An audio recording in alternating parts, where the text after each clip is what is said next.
Hashtag Young Gang. I got her. All right. Well, today, are you ready to learn more about the Bible, hon? Are you going to teach me about it? Yeah. Okay. Of course. Okay, then I'm ready. Okay. Well, we're going over Eazy-E 37 through 39.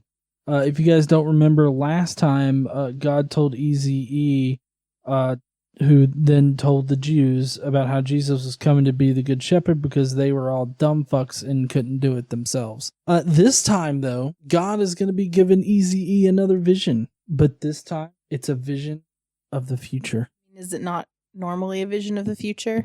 Yeah, but this is the Terminator 2 future. Oh, okay. There's a bunch of dry bones covering the place, and cyborgs are walking around killing everybody. Right.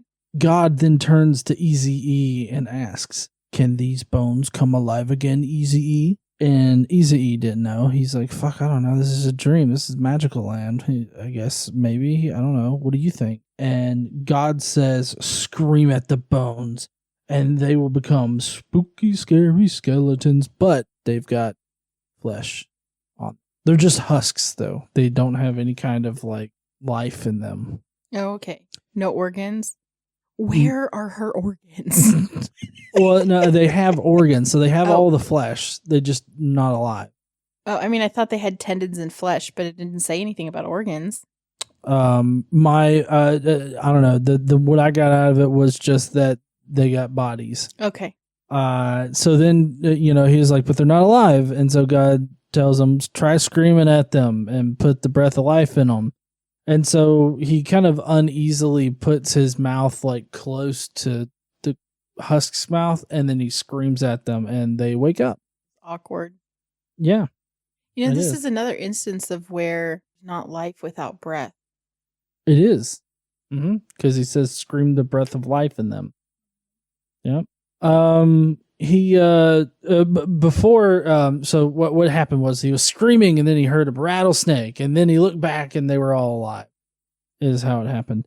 God then says that he now has an undead army ready to wreak havoc on everybody. This is some Lord of the Rings shit. I know. The bones are the people of Israel, just like all of them that had died because God killed them all.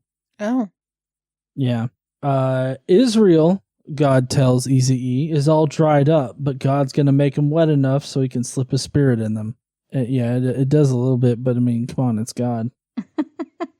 Next, Eazy-E sees two sticks laying on the ground. God uses this as a teaching moment to explain how one stick is Judah and the other stick is Joseph or Ephraim. He's the fuck with the multicolored coats. He's basically referencing the two kingdoms of Israel, and in a very weird fashion, God picks up the sticks and he like bangs the ends together, and he's like, "You got to put them together like this," but it kind of makes it seem like he's talking about doing gay stuff. Anyways, God also says that he's going to ethnically cleanse them too. What is that? But David is going to be the king over all of this, kingdom, which was ethnically cleansed. Now we have a few bitch fits against evil. Basically, he's bitching God, that is, God through Eazy-E to just, I guess, everybody. So he's got his buttholes all is lit and everything because he's speaking for God. Anyways, he's bitching about Gog. And no, we're not talking about the Good Old Games, which is a video game service. We're not talking about that. We're talking about Gog from Magog because they're original. Also, he's pissed off randomly at Gomer Pyle. I don't know why he's pissed off at Gomer Pyle, but anyway, maybe it's because he's a dumbass.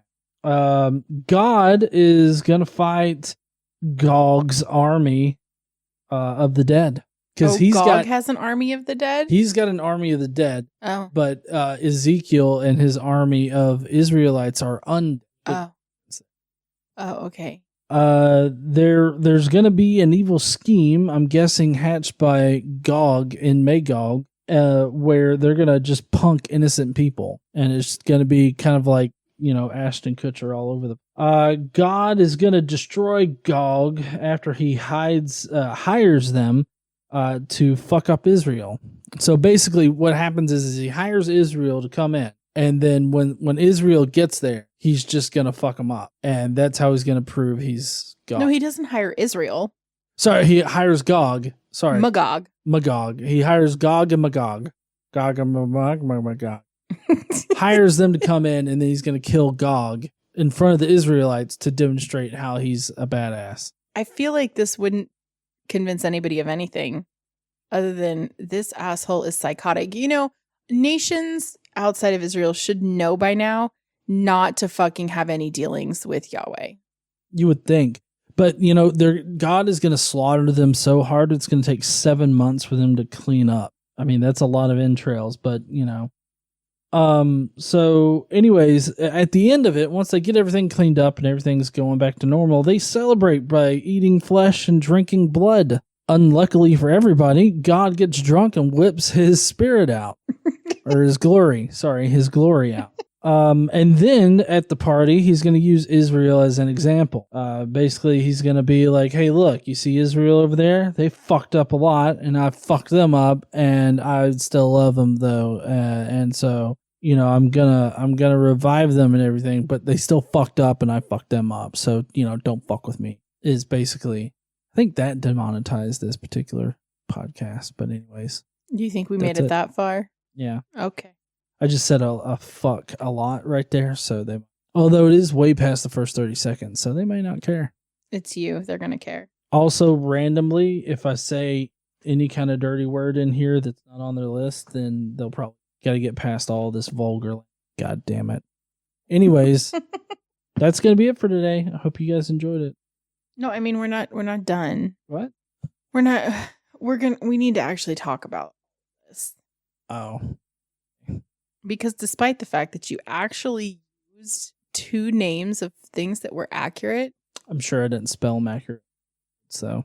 I mean, I don't know. How did you spell Gog? Gawg. What? You just made that shit up right there. No. What? What about Magog? Magawg.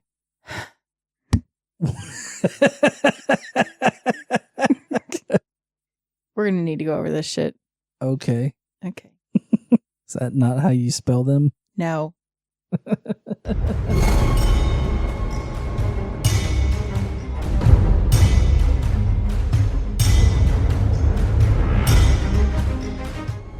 What's up, heathens? How y'all doing? So, obviously I got some things wrong. Yeah.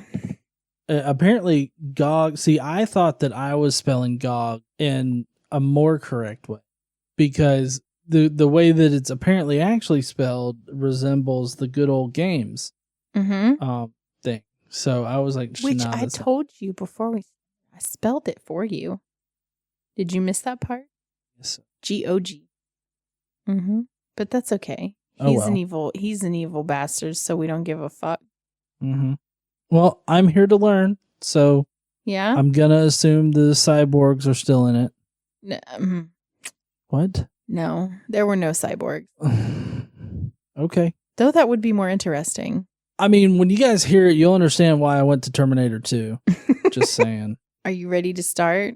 Yeah. Okay, we're going to be doing Ezekiel 37, 38, and 39 today. And awesome. We're just going to jump right into Ezekiel's vision of dry bones.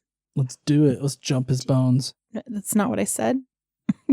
The hand of the Lord was on me, and he brought me out by the Spirit of the Lord and set me in the middle of a valley. It was full of bones. He led me back and forth among them. I saw a great many bones on the floor of the valley, bones that were very dry. He asked me, Son of man, can these bones live? I said, Sovereign Lord, you alone know. Which I think is a pretty safe answer. Yeah, I mean, only God knows if bones are going to reanimate, but I feel like we would be, pretty safe and No, I'm just saying, like, if you're sitting there having a stroll with God and he asks you a question, yeah, can these bones live? I mean, I feel like if you say yes, then they'll have a problem. And if you say no, then you'll have a problem. Yeah, I could see God being offended by no. So I just feel like maybe you alone know is a safe answer. Yeah, I would say that is a safe answer. Middle. Yeah. And it leaves it up to God being like, you joking? And him just sort of flicking a finger. Probably the middle one. I mean, that's what. Then he said to me, prophesy to these bones and say to them, dry bones, hear the word of the Lord. The image of this is just funny to me. He's prophesying to the dry bones. Yep. This is what the sovereign Lord says to you, bones. I will make breath enter you, and you will come to life. I will attach tendons to you and make flesh come upon you and cover you with skin.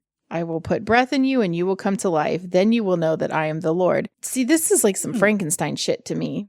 Yeah, it does. But also it reminds me of Matthew, Gospel of Matthew. Mm-hmm. When, as Jesus or after Jesus dies, there's the, the undead apocalypse, the zombie apocalypse that happens in Jerusalem. Mm-hmm.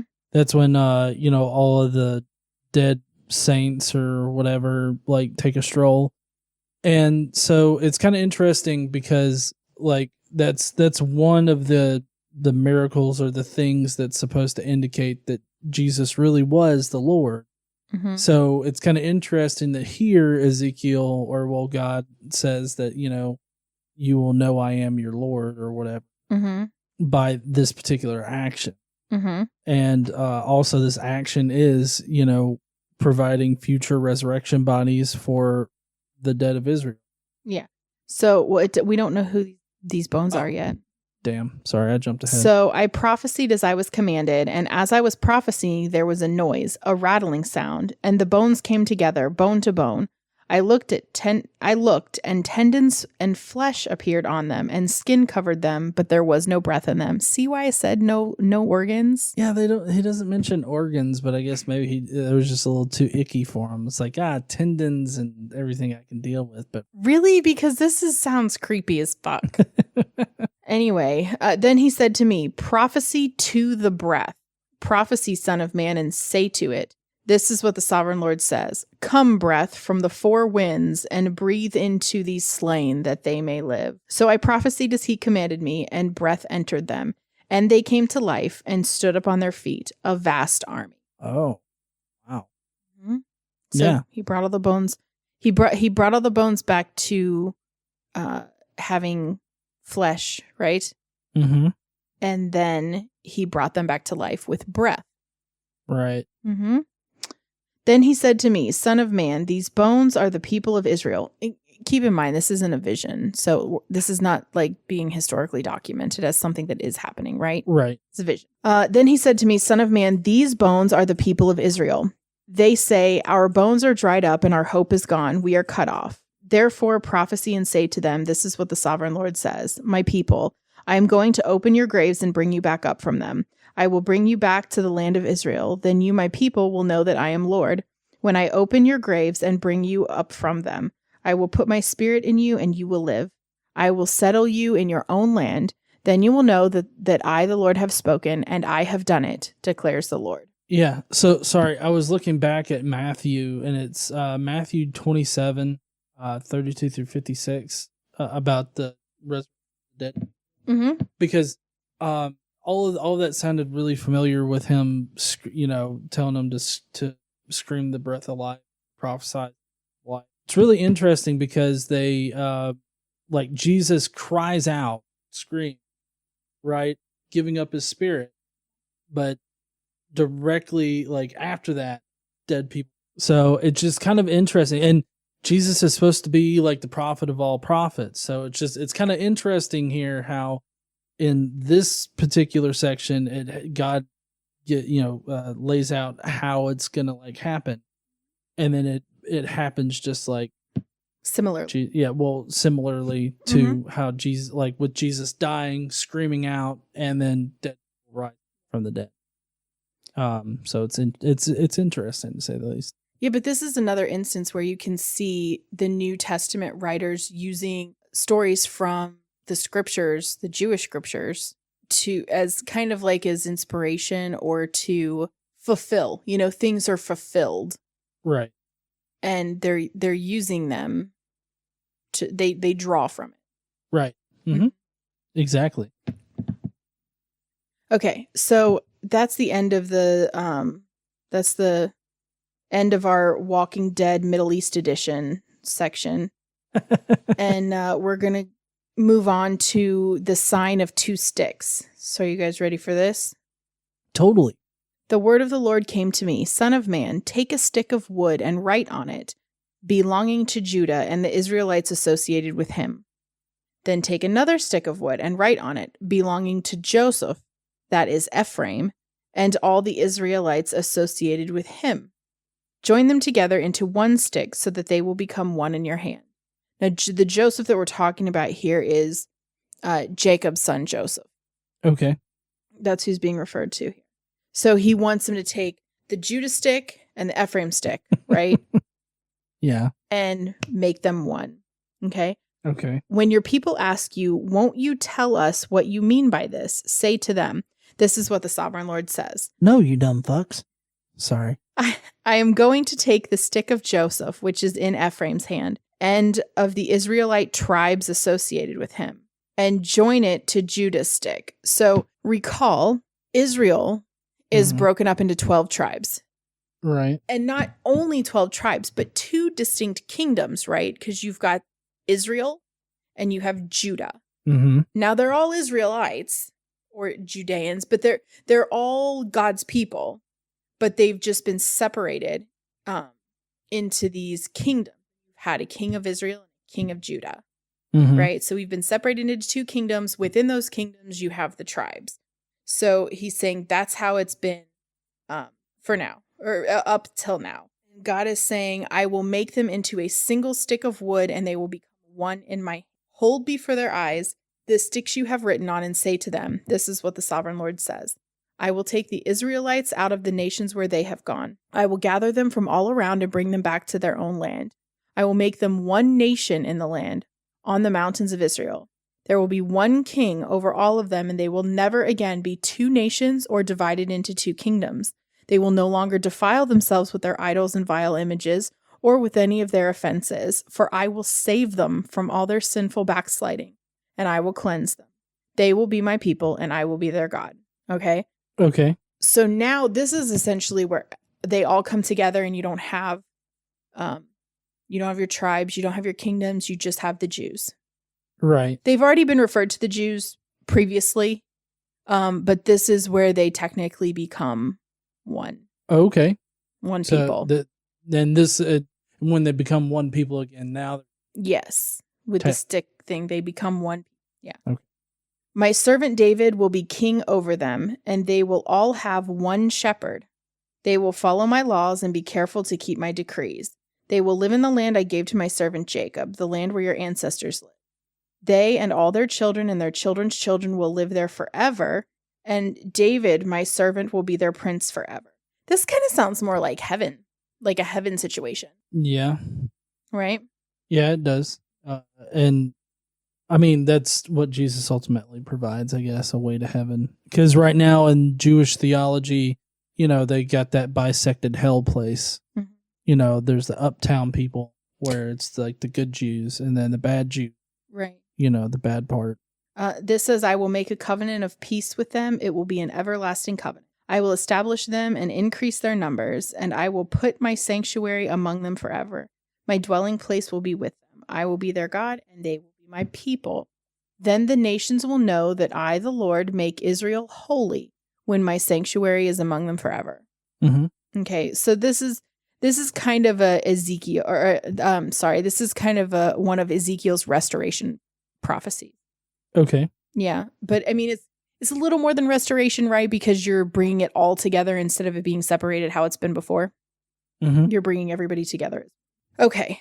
Now we're going to have a judgment. Okay. God's always a judgy fuck. Mm-hmm. The word of the Lord came to me, son of man. And sorry, this is starting Ezekiel 38. Okay. Son of man, set your face against Gog of the land of Magog.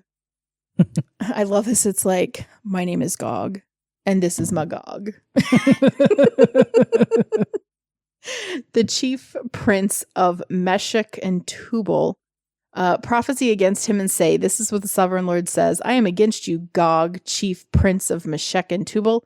I will turn you around, put hooks in your jaws, and bring you out with your whole army, your horses, your horsemen fully armed, and a great horde with large and small shields, all of them brandishing their swords.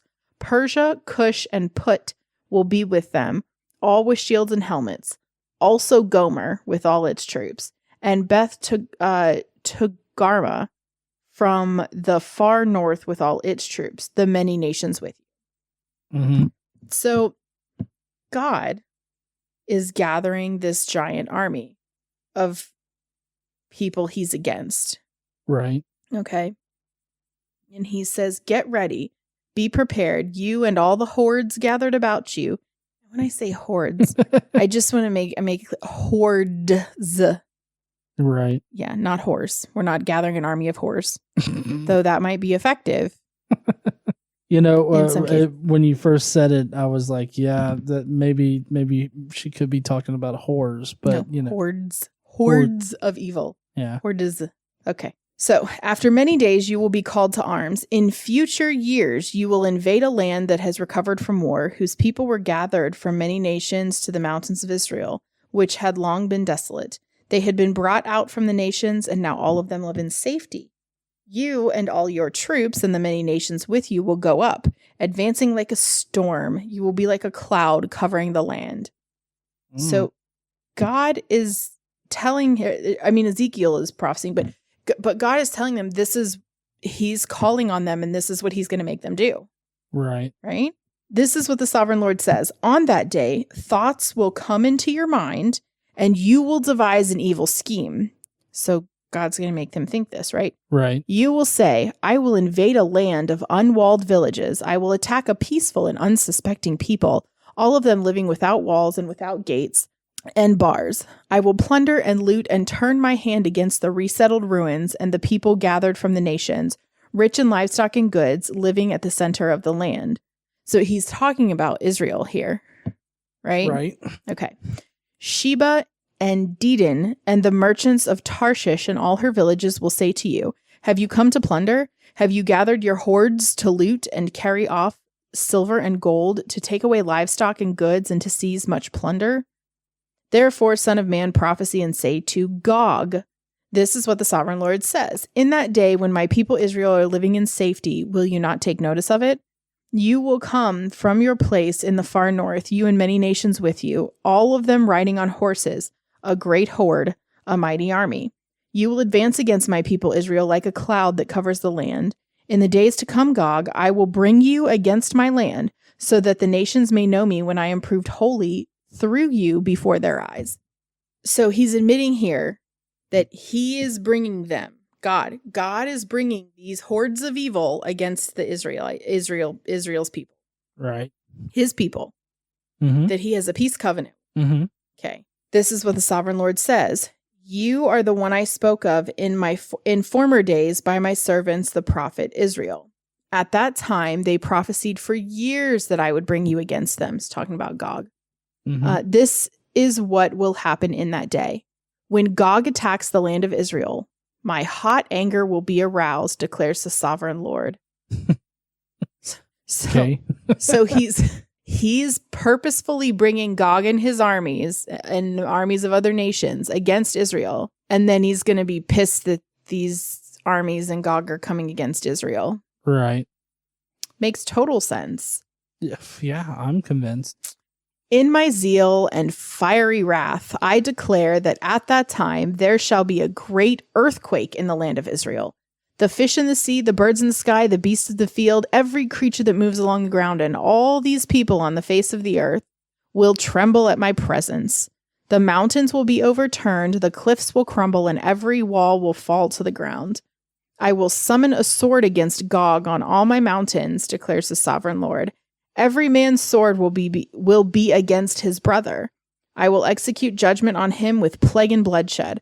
I will pour down torrents of rain, hailstones, and burning sulfur on him and his troops and on the many nations with him. And so I will show my greatness and my holiness, and I will make myself known in the sight of many nations. This is diabolical. I mean, it seems diabolical. Mm-hmm. Because he's going to bring these people to he's going to bring these bad people, against the good people, so that he can kill all the bad people. Yep, it's true. It's just like bad theater. Son of man, prophesy against Gog and say, this is what the sovereign Lord says. I am against you, Gog, chief prince of Meshech and Tubal. I will turn you around and drag you along. I will bring you from the far north and send you against the mountains of Israel. Then I will strike your bow from your left hand and make your arrows drop from your right hand. On the mountains of Israel you will fall, you and all your troops and the nations with you. I will give you as food to all the kinds of carrion birds and to the wild animals. You will fall in the open field, for I have spoken, declares the sovereign Lord. I will send fire on Magog and all those who live in safety in the coastlands, and they will know that I am the Lord. I feel like you could demonstrate that you're the Lord in many other ways. Yeah. I just don't feel like it's necessary to demonstrate it by like hatching this evil plot to bring people to one place to attack another people and then attacking and killing all of them. I'm not sure how I don't know how that's really super effective. Well, I don't know. I mean, it kind of reminds me of this one episode in that What If show on Disney Plus. Mm-hmm. Killmonger does the exact same thing in order to gain the trust of the Wakandans. But I mean, I don't feel like the Israelite people should trust him anyway. The Jews should not trust him. Definitely not. He's done this to them before, and he tells them he's doing it to them. Oh, I'm not saying like it's a one-to-one thing. I'm just saying like I've seen it done in other like popular media. Mm-hmm. So I think that this is just something that kind of naturally occurs to somebody to do.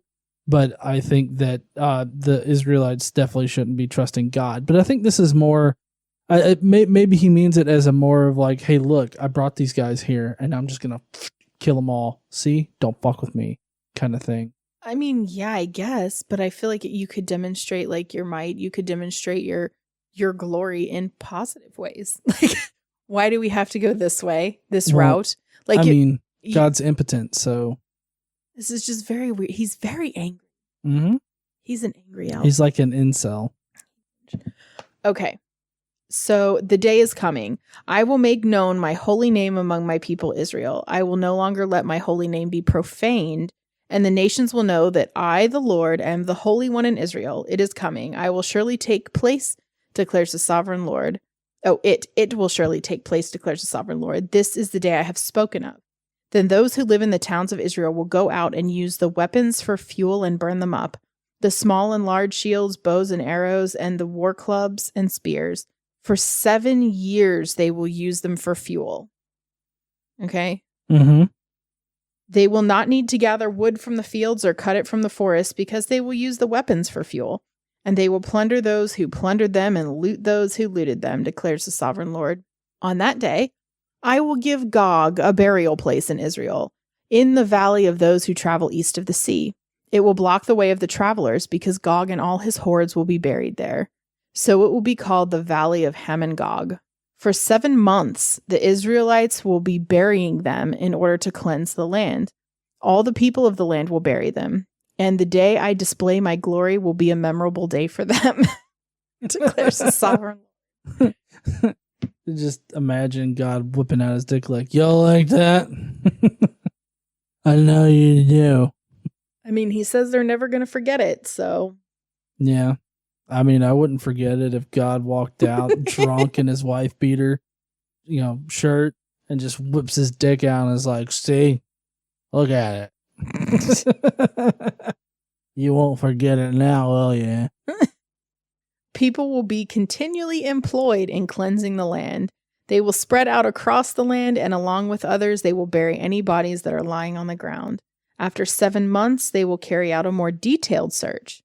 As they go through the land, anyone who sees a human bone will leave a marker beside it until the gravediggers bury it in the valley of Hamon-Gog near a town called Hamanah, and so they will cleanse the land. Oh, by cleanse, what do you think they mean? I mean, they're going to get rid of all the dead bodies. So not like an ethnic cleanse. No, as we talked about before we started this. Yeah. Uh-huh. Okay. Son of man, this is what the sovereign Lord says. Call out to every kind of bird and all the wild animals. Assemble and come together from all around to the sacrifice I am preparing for you, the great sacrifice on the mountains of Israel. There you will eat flesh and drink blood.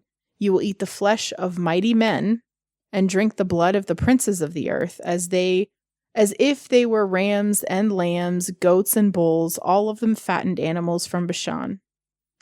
At the sacrifice I am preparing for you, you will eat fat till you are glutted and drink blood till you are drunk.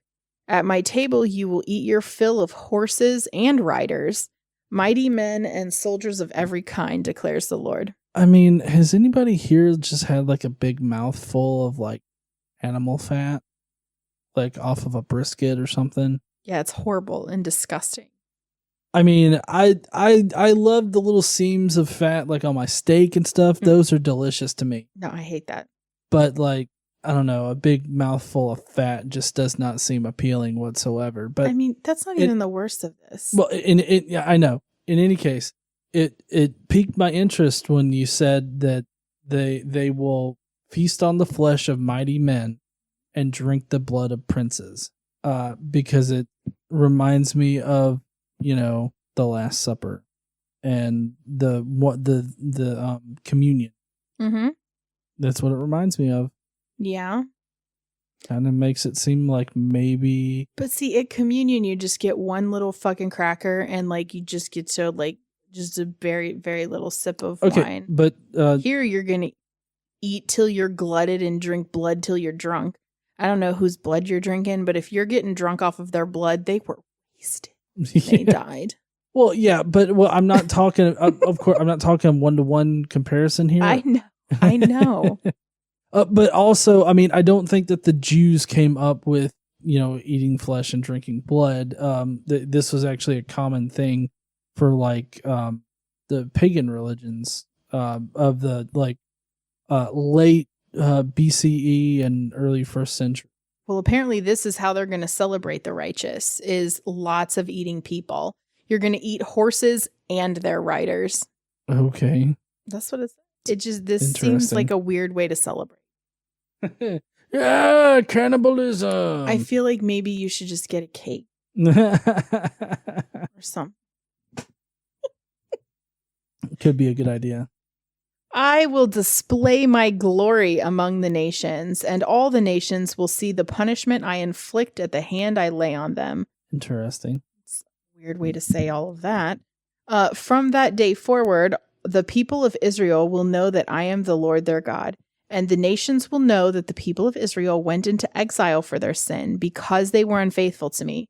So I hid my face from them and handed them over to their enemies, and they all fell by the sword. I dealt with them according to their uncleanness and their offenses, and I hid my face from them. So I think in this section, God is using Israel as an example to other nations to say, see what they didn't do, what I told them to do. Right. And see how I fucked them up. Mm-hmm. But I think he's also going to use them as an example of how he is merciful and loving, because it continues.